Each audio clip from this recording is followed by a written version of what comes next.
Now, this is Joe News Prime live from our studio here in Kokobleme, Accra. Coming up in this bulletin, Alfred Agbesi challenges the Ghana Legal Council's decision to disbar former Chief State Attorney Samuel Nekwe Tete over the transfer of 400,000 cedis into his wife's account. We have details as he says he has never paid bribe to anyone. Also, the Ghana Journalists Association revokes media blackout imposed on the Member of Parliament for Ewutu Senya East, Mavis Hawa Koomson. Now, also minority MP to go to the Supreme Court if Kojo Nkrumah and others reassigned ministers and deputies are not brought before the appointment committee for vetting. And also, Parliament makes history, and for the first time in the Fourth Republic, a person other than the Speaker or his deputies is presiding over the House.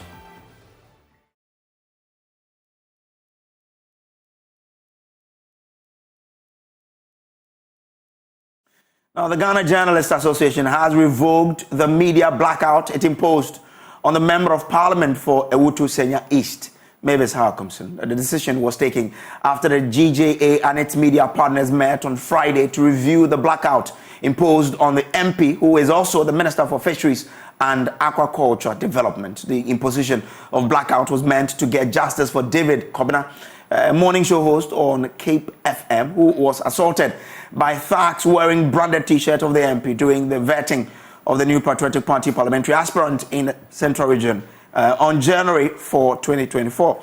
On your screens now is a copy of a statement that was released with, of course, I have to share with you now. It says the Ghana Journalists Association has lifted the media blackout imposed on Mavis Hawa Koomson, urging all media houses to comply. Now, the statement again says the blackout was initially imposed following an assault incident during the vetting of MPP parliamentary aspirant in Cape Coast. Ms. Koomson engaged with the GJA's national executive, accompanied by Minister-designate for Information, Fatimatu Abubakar, and other stakeholders. Now, Ms. Koomson pledged necessary support to ensure justice for the assaulted journalist, David Kobina. The Minister-designate for Information expressed the willingness to collaborate with the GJA and provide support in resolving the matter. The GJA and media partners maintain the blackout on MP Farouk Aliyu Mahama for allegedly assaulting Mohammed Aminu M. Al-Labira, the Northern Regional Correspondent of City FM and City TV, on January 27, 2024, during the MPP parliamentary primaries. Media houses are urged to continue enforcing the blackout until further notice, emphasizing the importance of accountability and justice. So that's the details from the GJA there. Away from that, for the first time in the history of the Fourth Republic, a person other than the Speaker or his deputies presided over the House. Sunyani East MP Kwesi Ameyaw chaired the House to do business after Clerk to Parliament Cyril Kwabena Nsia announced the unavoidable absence of both the Speaker and his deputies. Parliamentary Affairs Correspondent Kwekwa Asante reports. Since 1993 and under the Fourth Republican Constitution, Parliament has always been presided over by either the Speaker of Parliament himself or his two deputies. If those three persons are not there, normally the House adjourns or does not even sit. Today, the House made history, and for the first time in more than 30 years, the House was presided over by someone that is not the Speaker or his deputies. The Clerk to Parliament, Cyril Kwabena Nsia, informed the House of the unavoidable absence of the Speaker or his deputies. Of a member to preside at that sitting of the House as the member presiding. In accordance with this order, I would invite nominations for a member to preside, for the election of a member to preside. Thank you. The Majority Chief Whip, Frank Anodompre, then nominated the Member of Parliament for Sunyani East, Kwesi Ameyaw, to go into the chair and preside over the House. Coming under the strength of Order 12.4, as you rightly quoted, I recommend the Honourable Kwesi Ameyaw to preside as a member presided. Honorable Agbesi is a member of parliament for Sunyani East. He's a fourth-term member of parliament, and he's also my immediate boss as a former majority chief whip. I so move. This proposition was endorsed by the minority through Governor Kwame Agboja, who is the chief whip. Indeed, relying on Order 12.4, my colleague has proposed our senior colleague, Honorable Amayo Chene, on behalf of colleagues, to take the chair today. I second the motion and his proposal for Honorable Chairman to take the seat on behalf of colleagues for today's proceedings.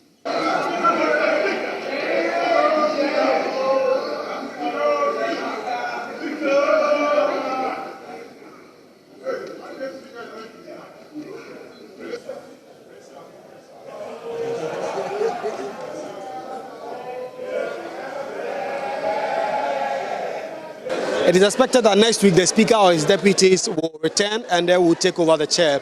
But this is symbolic because the House is testing its new standing orders that gives room for a person other than the Speaker or his deputies to preside. This will mean that in the future, if the Speaker of Parliament or his deputies are not around, the House will not be handicapped and business will proceed as usual. Reporting for Joy News, Pegu Asante, Parliament House, Accra. Well, let's try and speak to the GJA President, Kwabena Jumfo, who joins us via Zoom now for a reaction on that story involving about the revocation of that blackout imposed on the MP for Ewutu East, that's Hawa Koomson. Grateful for joining us, sir. Now, the other time on PM Express, you said the MP had come to see the leadership of GJA, promising to enter into an agreement and putting a certain condition on the table. What sort of, reasoning they should give you to get the GJA executive to understand, to agree that you are revoking the blackout? We lost him there. We'll return to the story as and when we raise him up. But let's still go back to Parliament, where NDCMP for South Dai, Roxanne Nelson Dafiamako, is threatening to head to the Supreme Court. Even a number of reassigned ministers and deputies are not brought before the House for prior approval. Roxanne Nelson Dafiamako raises concern about the president's renomination. Now, he says the letter the president brought to the House stated that the ministers had been relieved of their duties, and so any new appointment, even of the same persons, must be subject to parliamentary approval. Let me anchor this matter within the premise of Article 81 of the Constitution. Mr. Speaker, Article 81 of the Constitution is the effect that the office of a Minister of State or a Deputy Minister shall become vacant if A, his appointment is revoked by the President. Mr. Speaker, the President issued a letter publicly indicating the number of ministers that whose appointments he has revoked with immediate effect. Mr. Speaker, the meaning can only be that those number of ministers and the names of the ministers whose names appear on that release, they be immediately relieved of their post. But Mr. Speaker, a very strange happening. The communication proceeded further to say that some 5 ministers whose names appeared among those who have been relieved of their post immediately have rather been reassigned. Mr. Speaker, by operation of law, when the president says that he has revoked your appointment, you are no longer a minister of state. You are no longer a minister of state.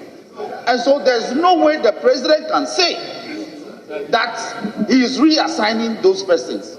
So I am saying, on the authority of the Constitution, that those persons' appointments have been revoked by the president. But the Constitution mandates him to reappoint them. But that reappointment must be subject to the parliamentary scrutiny of this House. This call is not heeded, Mr. Speaker. We'll proceed to the Supreme Court for interpretation. Now, former minority leader Haruna Iddrisu raises similar issues on this matter. I would have wished that the table office gave me a copy of the President's reshuffle to this House. Mr. Speaker, there is a Supreme Court ruling which defines prior approval as term of art. Now, in the President's communication to Parliament, we need to have clarity on three important issues. A minister being moved to another ministry, having been approved by Parliament as a minister, is an automatic seamless movement to that ministry. But Mr. Speaker, how does that sit with Parliament's new standing orders of newly composed committees of Parliament to consider those appointments? Then, Mr. Speaker, too, we need clarity to know, for instance, Minister for Finance, when does he assume full responsibility? So the words in the President's letter will have meaning for us. We need to know. If the President says that the appointment takes effect from 14 February, which is his Valentine reshuffle of a late reshuffle of a lame duck president, we understand. But he must give us that effective 14 February, all those ministers whose own is just a matter of shifting those chairs appropriately are dealt with in law. Then those that will be subjected to Parliament's Appointments Committee, which is the new Appointments Committee to be composed by Parliament, we need to have clarity on it. So I was going to ask Table, if you have the President correspondence, share a copy with me so that we know the words the President used. However, the majority leadership shot down the claims of the minority MPs. Mr. Speaker, the basic rule of interpretation is that we look at the document as a whole. We don't have to disjointly read. When we disjointly read the document, we are likely to mislead those who are to listen to us. The President used one communication to communicate his intent and his decision. The words he used were relief, that he has relieved them of their portfolio. Roxanne, you would have to keep quiet and listen. That he has relieved them of their portfolio in government. And in the same communication, the next paragraph, he again conveyed to us that these people have been reassigned. Anyway, you are free to go to the Supreme Court. Mr. Speaker, I won't belabor. Well, let's return to the president of the Ghana Journalists Association, Kwabena Jumfo, and take a reaction on the revocation of that imposition of blackout on the Minister for Fisheries and Aquaculture Development. Thank you for joining us here. Now, I want to understand, the other time when you were on PM Express, you said the minister had approached the leadership with a certain, condition just so the revocation can be, the blackout can be revoked. What really did she present to the Executive Council for you to agree that indeed we are agreeing to revoke the blackout? Okay, thank you so much, my good brother, and good evening to your cherished viewers. And as I indicated on PM Express, first of all, let me say that nothing is cast in stone.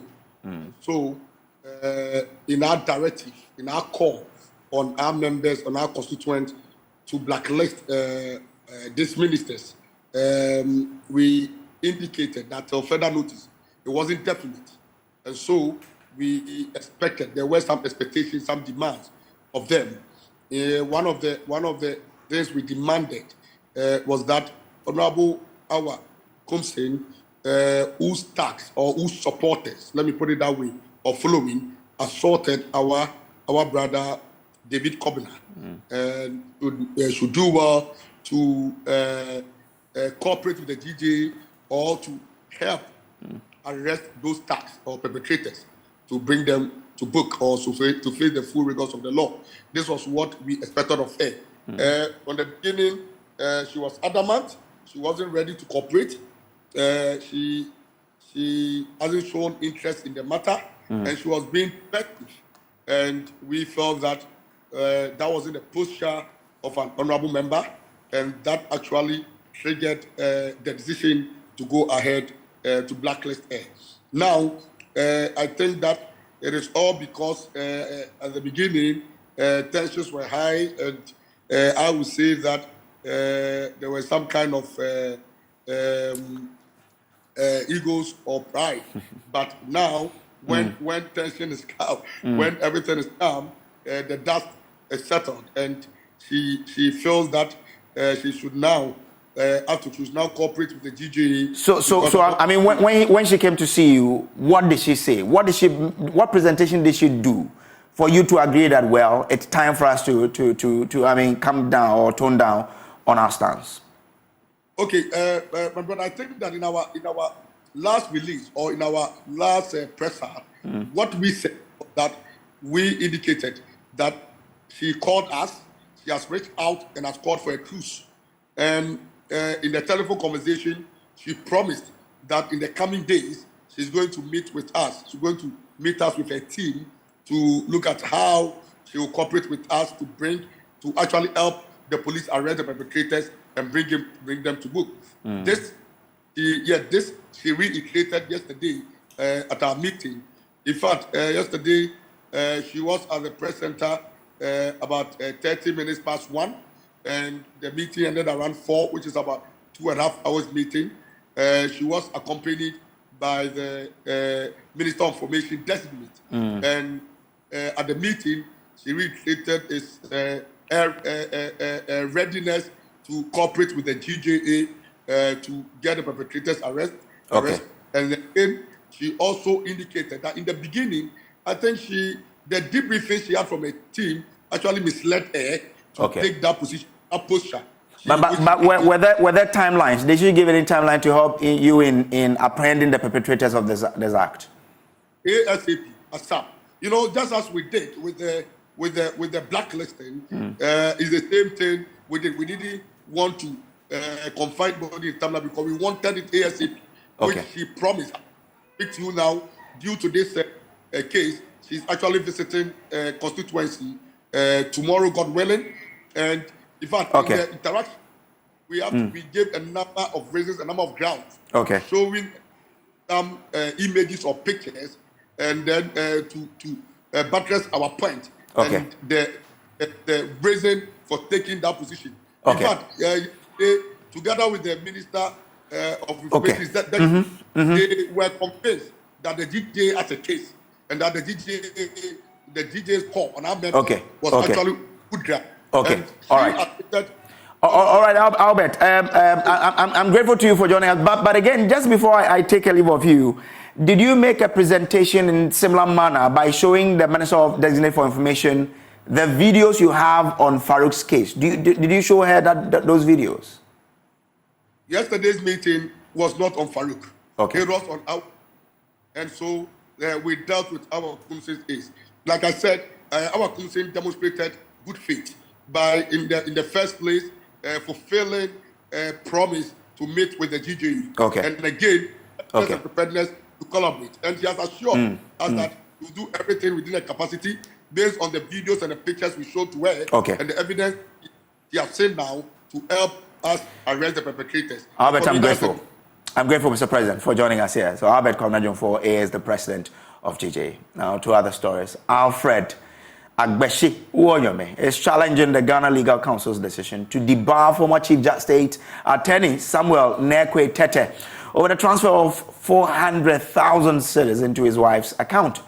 In a notice dated January 31, 2024, the GLC said, while defending the state against a suit by Alfred Woyome in 2011, Mr. Nekwe Tete personally caused the direct transfer of the said amount to his wife's account. The legal counsel found his conduct unprofessional, but insisting the GLC's judgment was harsh, Alfred Agbesi Woyome said he has never paid bribe to anyone. With Mr. Nekwe Tete is in all the documents that I've just sent you to. These are long issues and other things. But simply to put, Mrs. Nekwe Tete had become my friend. And Nekwe Tete was facing a health issue which I cannot talk about here. Okay?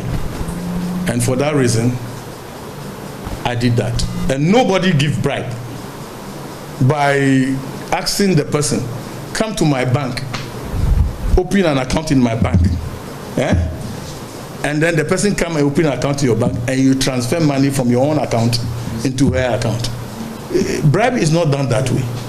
I've not given bribe before. Maybe those who claim I do, maybe I don't know how to give bribe. Maybe that's why I did it like that. No, we don't give bribe that way. So it was an account opened, which is traditionally what I do. Many of the people, politicians, both in NDC and NPP, high ranking, they wanted to go to London and things like that. I did the same thing to them. Those ones that are for borrowing, I make sure that there is this trace. So the same thing was for Ms. Nekwe. You are a lady, you are a woman. So when I say that's a health problem, sometimes we have wrongly persecuted this woman. It's bad. It's my money. But considering the role that Mr. Nekwe was playing in this okay, case, good. The concern is that that transfer could influence the case. Okay. Mr. Nekwe had no discussion with me on this matter. I had no case and discussion with Mr. Nekwe. He might have been coming with his minister at that time and things like that. And therefore, even some of the internal memos that I perchance have, all indicates really that Nekwe was not in charge. There was a different case officer who was in charge. If you go into the court case, you see those who were in charge of the whole thing. See, I will want you to go into the court cases than this issue of say. It's a media house. You have research people, you have things so that you can sit on authority. That I can say, he did this, he did that, he did that. I had no discussion with Mr. Nekwe. The first discussion was with government departments. Now let's get more on this by speaking to a legal practitioner. Joining us now is lawyer Martin Pegu. Lawyer, grateful for joining us here. Now, you have been arguing that Mr. Woyome has no right to be speaking the way he is because he still owes the state some monies. You know, the Supreme Court held that close to about 50 million cedis that was paid to him was for no work done, so he must refund it. And as far as I'm aware, he hasn't refunded up to even half. So for him to have the effrontery to come back and try to do this, he's really, you know, kind of, he's been insensitive. I'm trying to be very careful with my words. But he's been insensitive because the more he's speaking and justifying other angles of the case, and the more it shows that he's taking us for a ride. I thought that he would be talking about refunding the rest of the money. That should be his primary concern because for every city that he has retained, he is denying children of better education. We have schools under 3. We have maternal mortality. Childcare, right? So on and so forth. So many people. People are hungry. People are really, really hungry, right? Look, about 10% of our population live below the poverty line. You remember, even after COVID, after the 2022, the crisis, about 850,000 people have been pushed below the poverty line. So we need that money from Mr. Woyome to help take care of all these issues. So that's why he should be addressing. But isn't he making a good case for someone he thinks is innocent, but he's been made to face, you know, punishment for no wrong done on his part? We say it may well be true that Mr. Nekwe was not influenced and all that. I'm saying it may well be true, but you and I were not there. We will never know the truth. So because we will never know the truth, that is why such payments are not allowed. As soon as the optics look bad, don't do it. So you see where he was charged.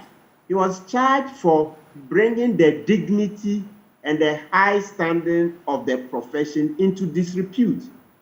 He wasn't charged for bribery.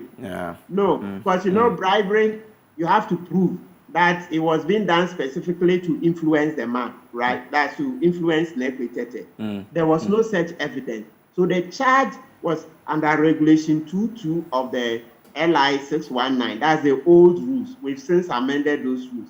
And the charge is that he brought the dignity and high standing of the profession into disrepute, because as soon as you see that payment, hey, the government lawyer's wife has received money from an accused person, straight, you will start thinking, oh, this case has been thrown, this case is compromised. And that's also like what is in Article 284 of the Constitution. Okay. So it's not only about actual conflict of interest, but when that payment is likely. So we are talking about the optics. You look at the optics. Okay. Yeah. Ms. Mark, you said the rules have since been amended. I don't know if I heard you, but if it's been amended, why punish in court someone under the old rule that has been amended? We have what we call transitional provisions. So under the Interpretations Act, there is a way. Once a trial had been started, this case is from 2011 or so, and those rules were amended just about 3 years or so. So they couldn't have gone back to start afresh. So there is provision in the Interpretation Act where the old law can be used to conclude, and so that's what happened in this case. Okay, but is there a way Mr. Nekwe Tete can fight this to get his license back to practice? He has to try, and especially where they didn't mention any particular number of years. Yes, we'll need clarity on that provision. It's been quite a thorny one. The way they just say struck off, should it be forever? You remember Bill Clinton, when he lied about the Lewinsky case? Yeah, he was given 5 years. Yeah, Bill Clinton's license was revoked for about 5 years or so. I may have gotten the years wrong, but there was a number of years, 4 or 5. It was revoked. He had it back. Even in Ghana, some lawyers who are found liable are given a specific number of years. So we should be interested in his appeal that they should clarify it all the time so that we'll have a specific number of years, not just track of appearing to be forever. Okay. Grateful to you, Mr. Pegu, for joining us here. This is still the Joy News Prime. We'll take a quick break. We'll be back, so please don't go away.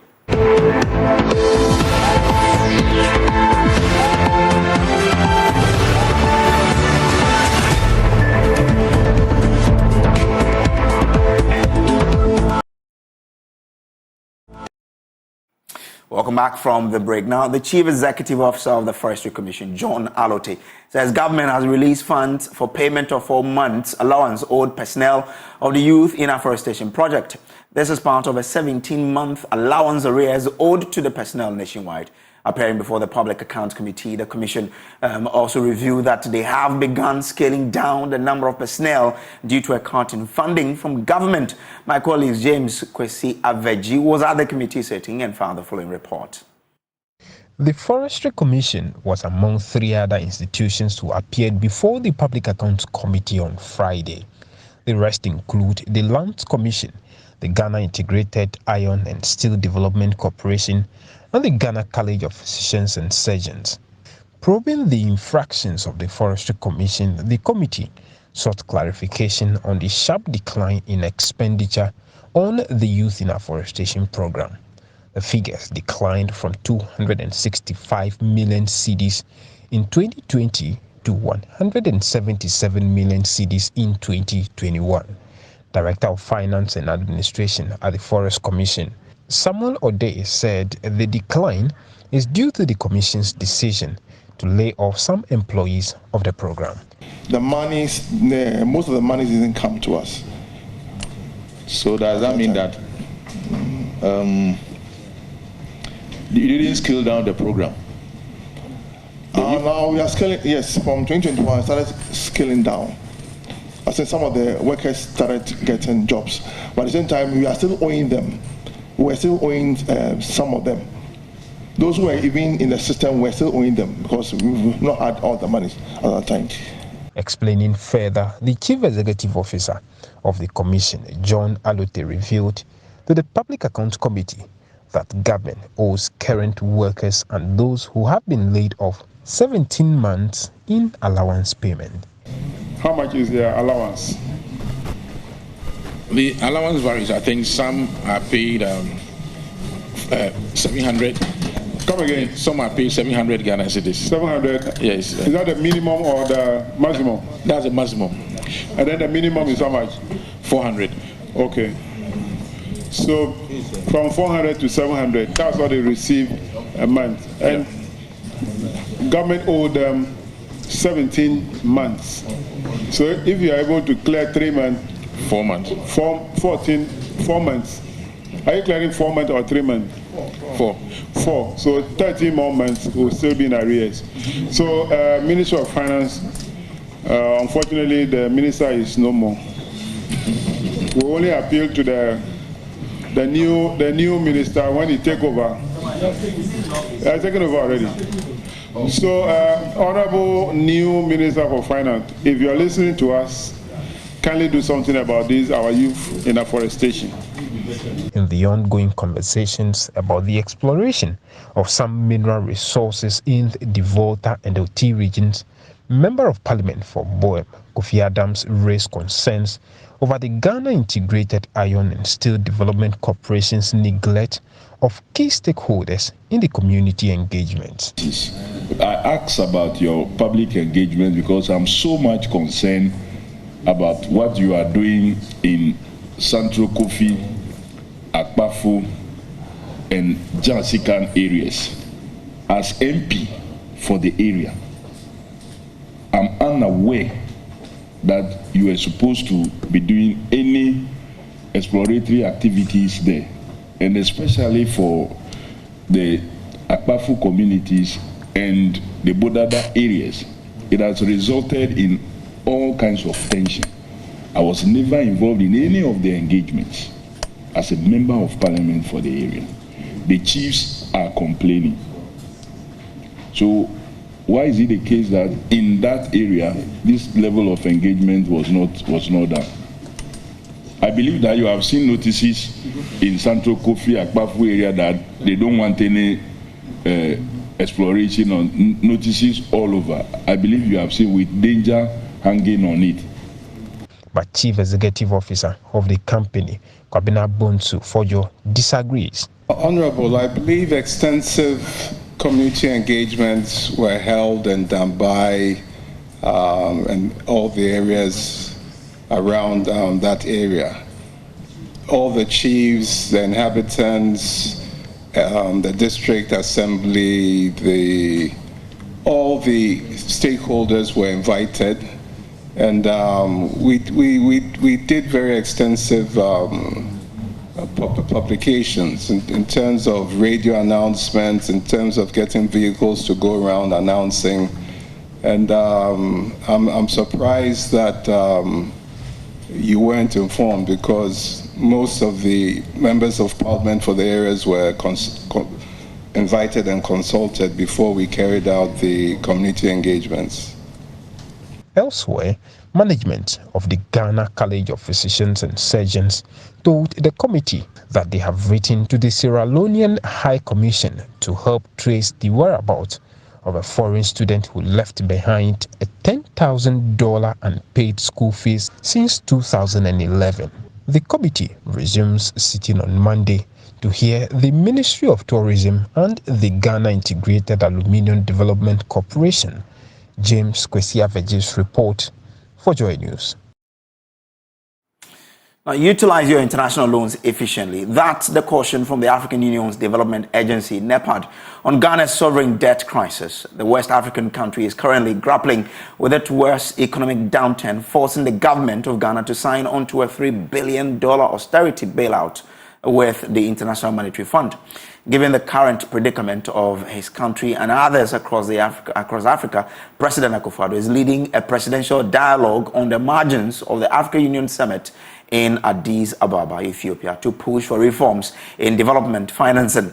Head of the Diplomatic and Foreign Desk at Joy News is in Addis Ababa, where the African Union's Development Agency, NEPAD, says poverty and economic downturn is at the heart of the political instability, especially in West Africa, which has seen many coups this year. Very hall, the Nelson Mandela Hall, is where all of the action will be happening, where we're expecting over 50 heads of state who will be converged in this very auditorium for the plenary session of the 37th ordinary session of the African Union. Key on the agenda for the continental body is the year of education, which is now replacing last year's vision of accelerating the African continental free trade area, which is equally not fully off the table, but also key on the agenda for many of these African nations that will be coming is the need to address collectively the political crisis, tension, violent extremism, and the increasing spate of unconstitutional changes in governments across Africa, especially West Africa, which is now bearing the brunt of the highest number of military takeovers that we've recorded. In the last few hours, we've seen a statement from the Economic Community of West African States issuing a statement on the political crisis in Senegal. The belief is that the continental body and the African Union would want to see all of these issues addressed. Earlier today, the Economic, Social and Cultural Council of the African Union says it will be holding a summit in Accra where a dialogue will take place targeted at ensuring calm across West Africa, looking at the increasing spate of violent extremism and also military takeovers that we're recording in the sub-region. Since then, the issue has continued to progress in, I think, the wrong direction, where you have multiple more countries, experience these incidents. It is something that is very worrisome to the Union. As some of you know, we have continental frameworks and protocols that deal with incidents of UCG. I think some of you have seen some of the responses that have come from both the regional and continental authorities in terms of the sanctions and the expulsions of these member states from the continental and regional bodies. But I think what we do within civil society is, okay, we have the regional frameworks. This is what we have agreed to do as a union. But what can we do beyond that? How can we get to the actual communities to try to understand from the perspective of the citizens, from the people, how they are experiencing these issues? Because we have seen that, a number of these incidents are actually accompanied by what appears to be celebratory reactions from the population. So what does that tell us? So I think these are all of the different things that we are doing in this area. I believe that Ghana is going to be hosting a follow-up forum next month. So ECOSOC is actually part. The African Union's development agency, NEPAD, says it is equally alarmed at the political crisis taking place in parts of West Africa and other parts of the continent. Now, a 46-year-old man who lost his sight, mobility and memory to brain tumor is currently battling for his life. The once vibrant preacher was diagnosed with a brain tumor 5 years ago after the loss of his wife. Lack of finances to help him undergo surgery has led to the worsening of his health, compelling his 19-year-old daughter to abandon her education to take care of him. The family say they need some 120,000 cedis to restore his health. Joy News' James Aveji has the rest of the story. Pastor Ambrose Amuyao is just 46. But he looks older and hangs on life by a stitch. He used to be a public service worker, but later became a preacher of the gospel at the Crossover Evangelistic Ministry in his active days. Pastor Ambrose's woes began 5 years ago when he lost his wife. He suffered severe headaches until he was diagnosed a year later with brain tumor. The condition has since led to a loss of sight, partial stroke, and memory loss. My mind is come to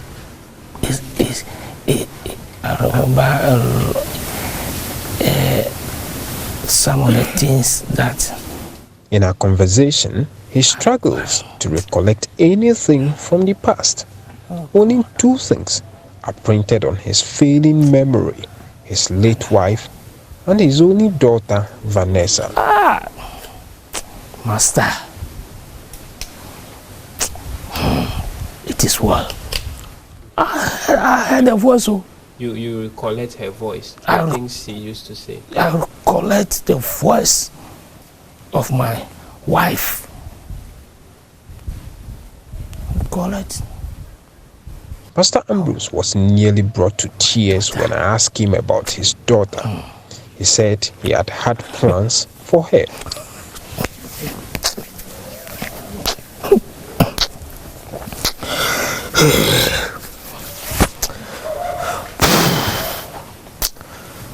It is well.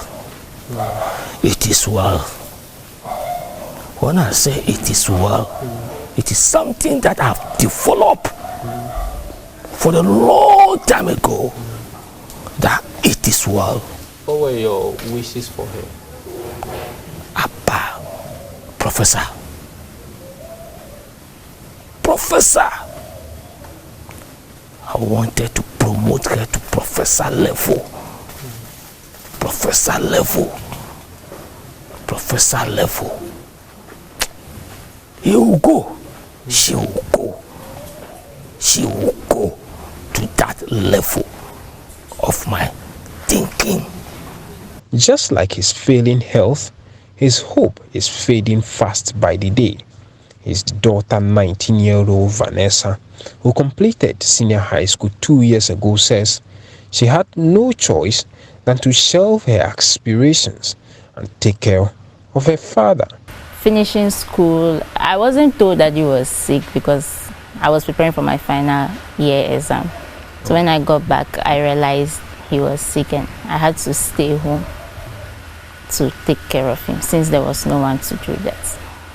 When mommy passed away, she was like, I'm the only one, so she was the one I always speak with, and she passed away.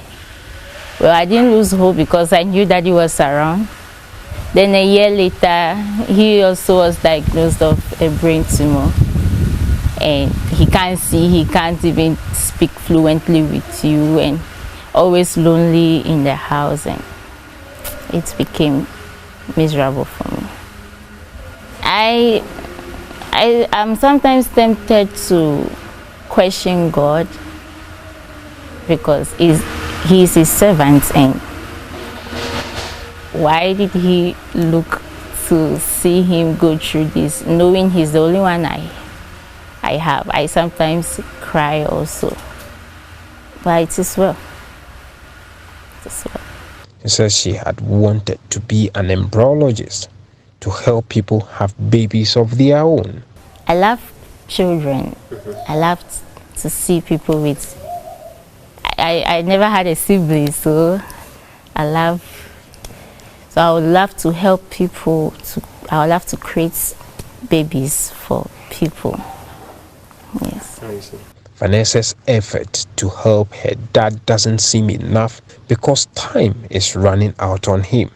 They will need some 120,000 Ghana cedis to perform a brain surgery on Pastor Ambrose to restore his health. But the family of two who live in a rented house here at Old Ashoman do not have the means. They want the public to help. It's just unbearable for me, but I'm still trusting God.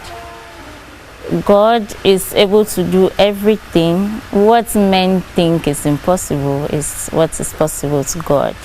So I still trust God that He can do something, and that He will not die, that He will stay with me, see me become the professor He wants me to be. I'm reaching out to everybody out there to help us, to help Daddy in this critical condition. Yeah. Pastor Ambrose says he has just one wish. I wish I should be made perfectly well. Perfectly well, to the glory of God. So you want to get back to ministry? Exactly what my purpose is. To do what? To go and preach the gospel to the world. you feel you are not done with your work? Yes, please. I am not done at all. He's currently on admission at the Rich Hospital because his condition has worsened in the last few days as he waits for his wish to get back to his feet to preach the gospel once again comes true. His hope hangs on your benevolence as every minute counts in saving him. James Sapeji, Joy News. Well, that's a very, very sad one. And this man only needs 120,000. And it's my prayer that you, after watching this, will contribute your little so that together we can save him, because you can see him there, especially his health and that of the child who has to abandon school to take care of the dad. Please do your best whilst he's still alive. We'll be back with Showbiz. Please do stay.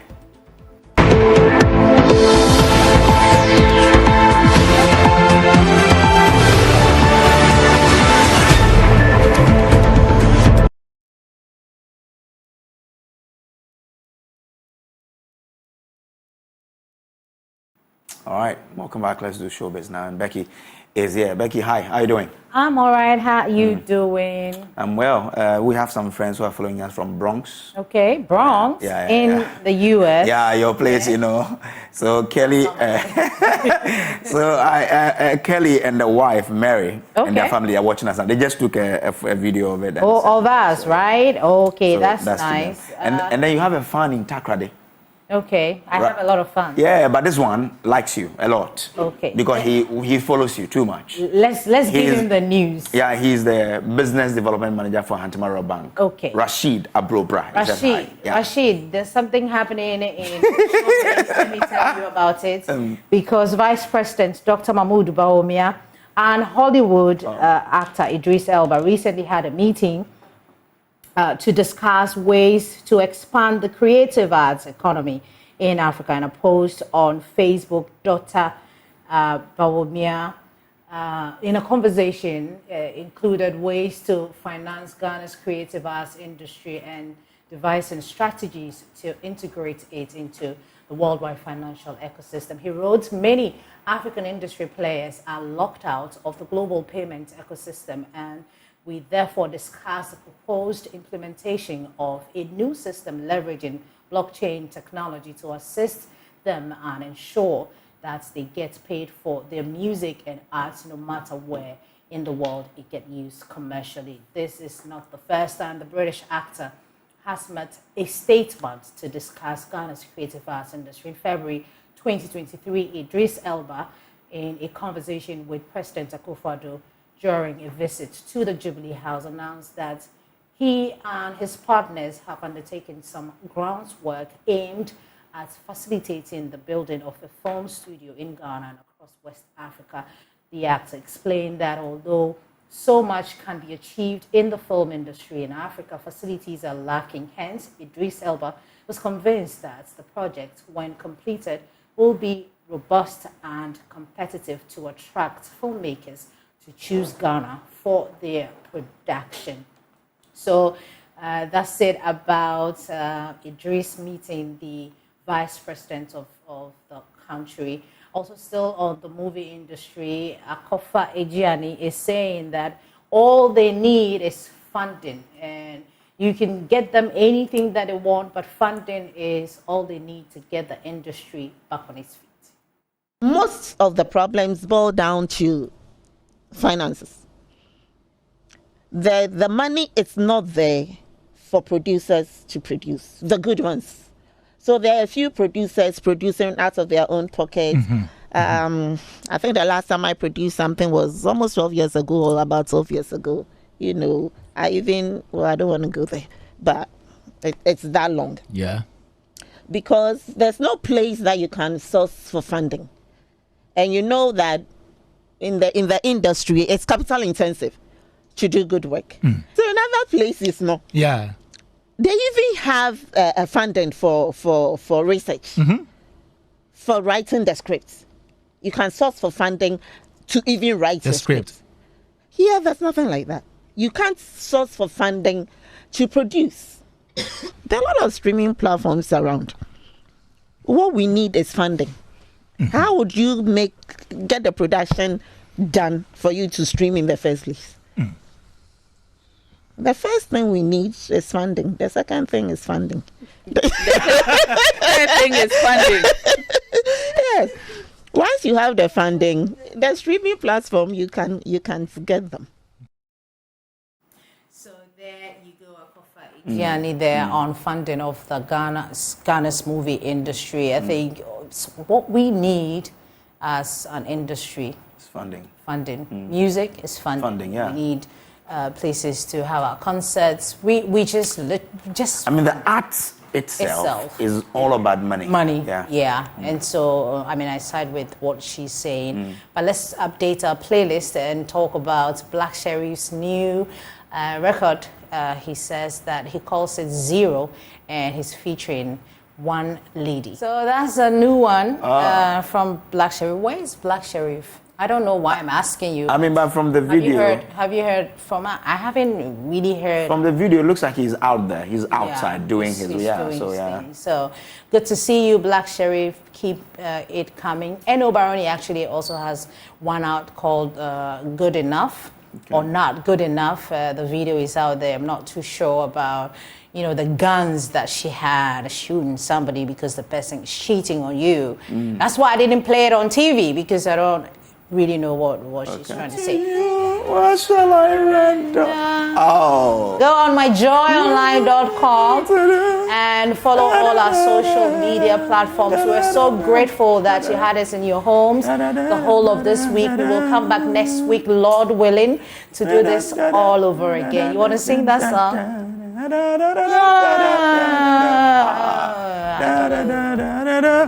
Prime Business is up next with Emma Davis. Have a pleasant weekend. Grateful.